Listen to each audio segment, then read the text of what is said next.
मोदी मुर्दाबाद मुर्दाबाद मुर्दाबाद मोदी चले जाओ मोदी मुर्दाबाद। या धाडसी समाजाचं करावं तेवढं कौतुक कमी आहे। आज प्रत्येकजण मोदीच्या दबावाखाली आणि हुकुमशाहीखाली झुकला गेलेला आहे। पण या धाडसी समाजाने सोलापूरमध्ये मोदींविरुद्ध आंदोलन करून मोदी हे एप्स्टीन फाईलवरून लक्ष हटवण्यासाठी इराण आणि इस्रायल आणि अमेरिका युद्धाचा बोबाटा करत आहेत आणि त्याच गोष्टीवर सर्वांचं मन वळवत आहेत, हे सगळ्यांना दिसून आलेलं आहे।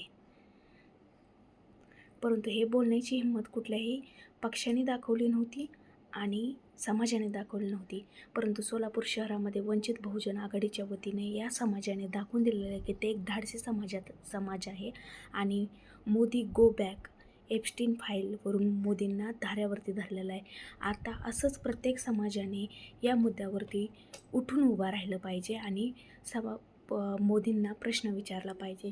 एप्स्टीन फाईल विषयी भाजपाचा कोणताही व्यक्ती किंवा मोदी यांनी काही उत्तर दिलेलं नाही आहे।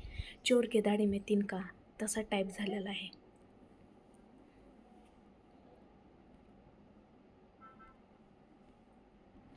यामध्ये या समाजाने मोदी कोणत्या कारणावरून जेफ्री एप्स्टीन यांना भेटायला गेले त्याचा खुलासा झाला पाहिजे। मोदींनी याचं उत्तर दिलं पाहिजे।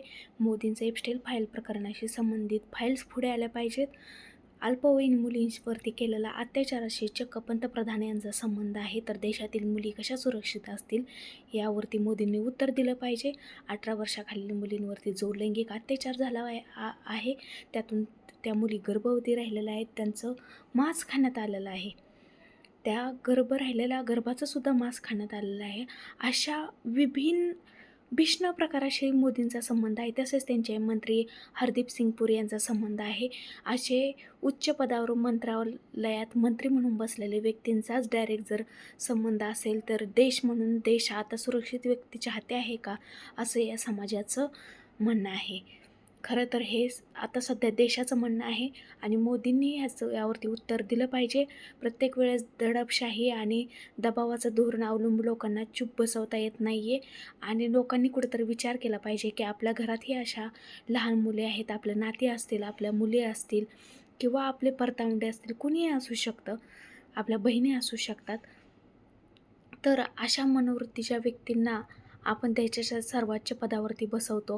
आपण एक सार्वभौम देश आहोत, तर अशा व्यक्तींना बसवणं कितपत योग्य आहे। आज आपण छोट्याशा जरी मुलगी असली तिच्याकडे कोणी शेजारच्या लहान मुलांनी जरी वाकड्या नजरेने बघितलं तर आपण शेजारी भांडायला जातो आणि ज्यावेळेस अशा प्रकारच्या वृत्तीची लोक बसून अशा लहान मुलींवरती अत्याचार करतात, त्याचा प्रश्नाचं उत्तर हे नागरिकांना भेटलं पाहिजे। कारण लोकशाहीमध्ये तुम्ही लोकांनी निवडून दिलेल्या मताद्वारे तिथं प्रस्थापित झाला आहात आणि ज्यावेळेस तुम्ही लोकांच्या विश्वासाचा गैरफायदा घेऊन अशा प्रकारचे कृत्य करता त्यावेळेस त्या गद्दीवरून पाय उतार झाल्याशिवाय तुम्हाला पर्याय नाही आणि केवळ पाय उतारच नाही तर अशा कृत्यांना शिक्षासुद्धा भेटली पाहिजे।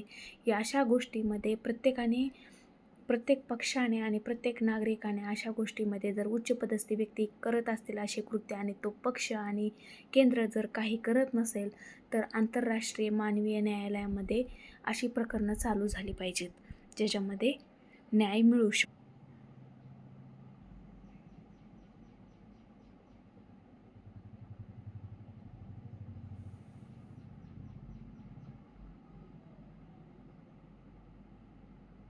एप्स्टीन फाईल मध्ये आले। एप्स्टीन फाईल काय आहे मला सांगायचं आहे, आवर्जून या गोष्टीचा खुलासा करायचा आहे। ज्या ठिकाणी सेक्स ट्रॅफिकिंग आणि लहान मुलांना घेऊन त्यांचं मांस खाण्याचं घाण कृत्य जे मानवतेला काळीमा फासणार आहे, अशा ह्याच्यामध्ये मोदींच्या सहकाऱ्यांची नावं सापडतात कशी, ते कोणाच्या सांगण्यावरून गेले, त्यांचं मागे जाण्याचा म्हणजे जेफ्री एप्स्टीनला भेटण्याचा उद्देश काय होता, या सगळ्याचा खुलासा झाला पाहिजे। माझी पत्रकार बांधवांना विनंती आहे, जे श्रद्धेय बाळासाहेब आंबेडकरांनी 23 तारखेला RSSच्या कार्यालयावर मोर्चा काढलाय, तिथे तुम्हाला अजून सगळे उत्तर खुलासा होतील। बाळासाहेबांनी सांगितलंय की 2 महिन्यात अवघ्या मीडियाकडून काय अपेक्षा ठेवाय। मीडियाने जर त्याची कामं चूक केली असती तर आजही आपल्या देशावरती ही वेळ आली नसती। मीडियाच गद्दार होऊन बसलेला आहे, पूर्ण मीडिया गोदी झाले, जवळपास टी व्हीवर चालणारे 90% चॅनल 90% चॅनल हे अडाणी आणि अंबानींनी विकत घेतलेले आहेत आणि ते त्याच न्यूज दाखवतात जे सरकारच्या फेवरमध्ये असतात. मीडियाने जर त्याचं काम व्यवस्थित केलं असतं तर नागरिकांचे असे डोळं उघडले असते आतापर्यंत. आतापर्यंतच काय गेल्या 2-3 वर्षातच उघडले असते. पण मीडियाने त्याचं काम अचूकपणे कधीच केलेलं नाही आहे. लोकशाहीच्या 4थ्या स्तंभाने अक्षरशः नागरिकांचा गळा आवळलेला आहे. या पक्षाकडून या मीडियाला, दलाल मीडियाला गप बसण्यासाठी कोट्यावधींमध्ये निधी दिला जातो. पैशापुढं मानवता हरलेली आहे हे सगळ्यांनी लक्षात घेतलं पाहिजे. जय हिंद, जय भारत, जय शिवराय.